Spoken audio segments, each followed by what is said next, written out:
Well, this just took a very interesting twist as the draft interviews are well underway. We have reports that Montreal has met with two very highly ranked players in the draft that could very likely go between 3 and 5. And this has some serious implications for the Habs draft strategy right now, as Kent Hughes has interviewed both Porter Martone and Caleb Desnoyers. We have to dive into what we believe this means and the odds of Montreal moving up in the draft to draft one of these guys, including maybe the Quebec native. But we also, Jesse, have to dive into McKeens' recent prospect rankings. In Montreal, they finished very high. So we got to get into all that coming up in this episode of Habs Digest. I'm so excited to talk about Martone, Desnoyers, and Kent Hughes' big master plan, Jesse. But first, just to keep this future train running right now, we got to talk about McKeens, which is one of the premier places to get any kind of draft scouting information. And they did their report on all the teams. Toronto finished 29th, if you were curious. Montreal finishes number 1 after a record-setting KHL rookie season. Ivan Demidov made his NHL debut, stole the show. Adelaine Hutson, Caufield, they misspelled Caufield. I'll give him a break. Suzuki and Slafkovsky, the future's looking good, and there is the list, Jesse. How unreal is it to see this? I mean, we just made the playoffs, mind you. We just made the playoffs, and we still have the number 1 prospect thing in hockey. Not to mention as well, Hutson and Slav don't even count in their ranking here, as you can see. This, to me, is just such a good omen for the future. I can't get over it. For sure. And Demidov's first taking our prospect pool over the top. And now he's next. The next move is now to take the Montreal Canadiens over the top. This is the Demidov effect. I'm really feeling this list here, Josh. Like, we got that balance of like that high-end talent mixed with that depth. Mm-hmm. And can we just kind of redefine like what the depth of this prospect means? Like what this means for this current edition of the prospect pool of the Canadiens means NHL player at a very minimum. A lot of these guys we've already seen play time at the NHL level, where before depth in our prospect pool meant people that would never even get a sniff at the NHL level. I think that deserves to be said, because we see right now it's teams in the Stanley Cup Finals that not only have that high-end talent, but again, have that depth throughout the lineup. And I think that that's what's really given us here in terms of players on our NHL roster, which is really just going to make such a big difference. I mean, some interesting, even some spicy takes here, Josh, but I'm definitely here for, like, even just having, like, Reinbacher ahead of Fowler, noticeable. I could see them being close, but, I mean, I like that take, but I think they're two really high-impact guys. I like McKeens being high on Reinbacher here.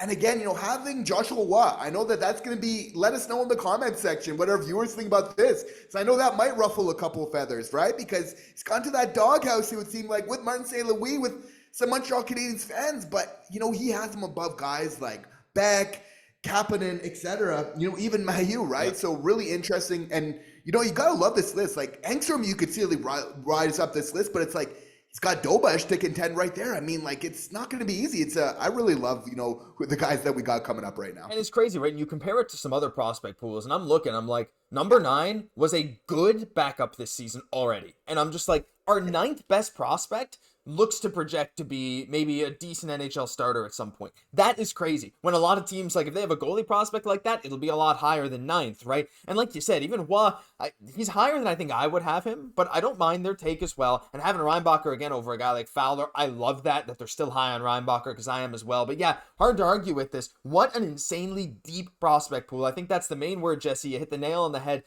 This prospect pool looks so stacked. When you look at other teams, especially like, even you get towards like 10 or 15, like, I looked at teams like Vancouver or whoever else in that mid-teens. It's like, they have some great prospects, obviously, but it falls off so much faster than Montreal. Like, Montreal's 9th or 10th best would be 5 or 6 on a lot of other teams. Anyway, it's so unbelievable. Leave your thoughts, your feelings on them being ranked number 1. I mean, I feel like there's no one going to be upset about that. What great news. But it could get even better, Jesse, right now, because again, we have 2 first-round draft picks this year, and we've been talking a lot about targets at that 16-17 range. We can name a bunch of different people. Lyndon Lakovich, Logan Hensler, Justin Carbonneau. The list goes on, right?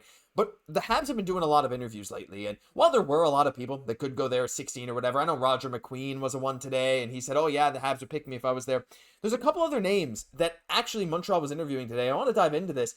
They met with Caleb Desnoyers earlier this year in Moncton, and Caleb Desnoyers said, hey, why should they move up to draft you? He's like, look, you'd be really proud to play for your home team. You have a little bit more to give. He said, I am a winner. So the Habs met with him before. They interviewed him, and he said he'd love to play with Ivan Demidov. But we also have a guy like Porter Martone. He just met with the Habs today, and he said surely one of the most intense interviews of them all. So, Jesse, when we're talking about these two guys, where is it here? We'll get into the actual players in a bit here.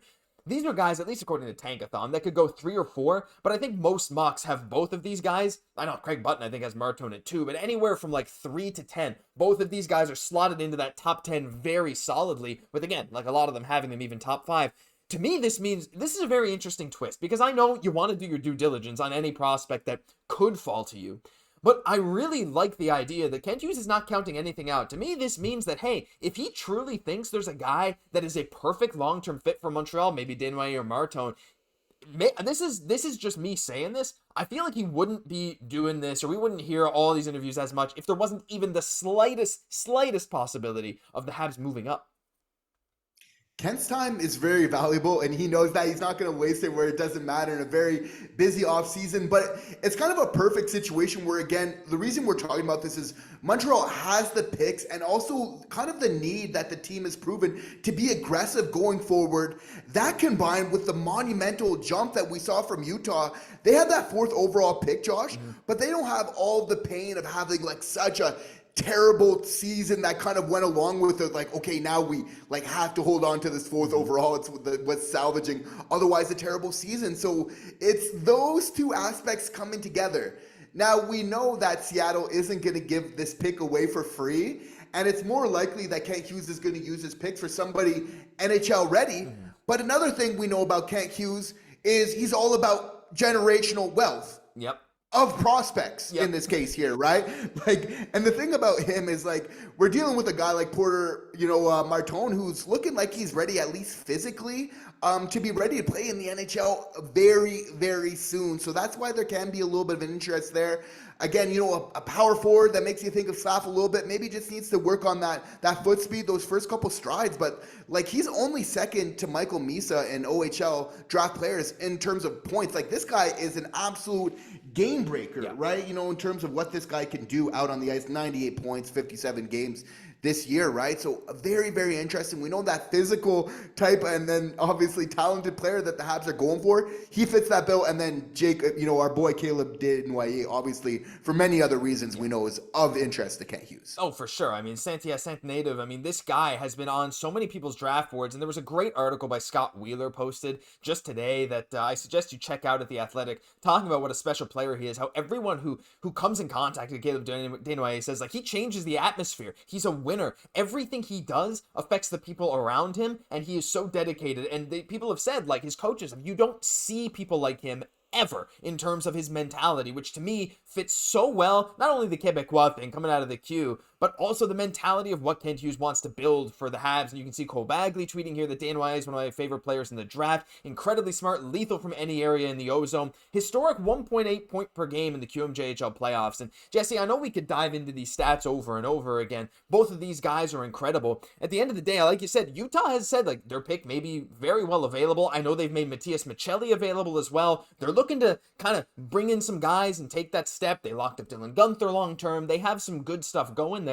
So again, if there's ever any world that Montreal could jump into this top 5, like, what do you think? Like, do you think Kent would be willing to part with? It's going to be very expensive. We dove into like how much draft picks are worth, and the top 5 is worth a lot more than a mid-lottery pick. It would probably take another 1 or 2 firsts, or even like a good roster player to move up that much. But do you think this is an impossibility, or you think that, Montreal, if it's Desnoyers or Martone, do you think that Kent would actually pull the trigger on something like this? Because my opinion, I think if Kent sees one of these guys genuinely as the best long-term fit for this team and he doesn't see another trade available on the table, I say why not if he thinks it's the right decision. Kent's all about the long term, and we really know this. Again, like, more likely that he's gonna, just the thing about this is like, you're probably having to wait a little bit for Desnoyers, and instead of using those assets that you would use for a trade to get that 2C, it's just you're probably waiting another year. So that's probably the only really big con to this. But why I think Kent Hughes is considering this at the very least is that, he has that combination of Nick Suzuki and Cole Caufield that has worked so well.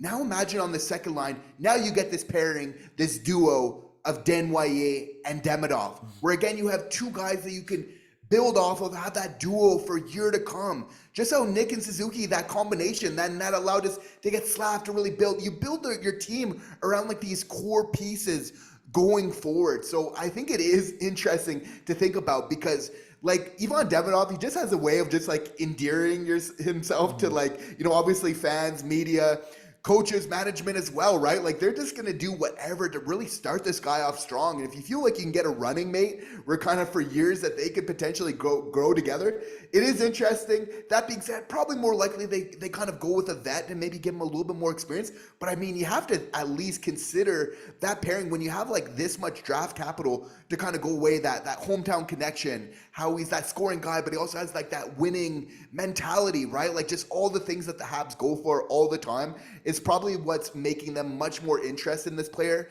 than they otherwise would be. Yeah, for sure. And again, like interviewing these guys, it's all part of the due process. I mean, it doesn't necessarily mean that we're absolutely targeting them, but it's hard to ignore when you have these kind of guys available and looking at the future of the Habs. I don't think Kent would give up, again, so many assets to like, that it kind of makes trading for a 2C impossible. But again, I think this is unlikely, but I don't think it's impossible. And I'm just really excited to see what you guys have to say because I don't know. I've really fallen in love with Caleb Desnoyers as a prospect, but I'd love to hear your thoughts down below because that'll do it for this episode of Habs Digest. If you enjoyed, leave a like, comment, subscribe to the channel. Thank you for tuning in every single day. I'm Josh Gosse, my co-host, Jesse Poirier. We'll catch you in the next one.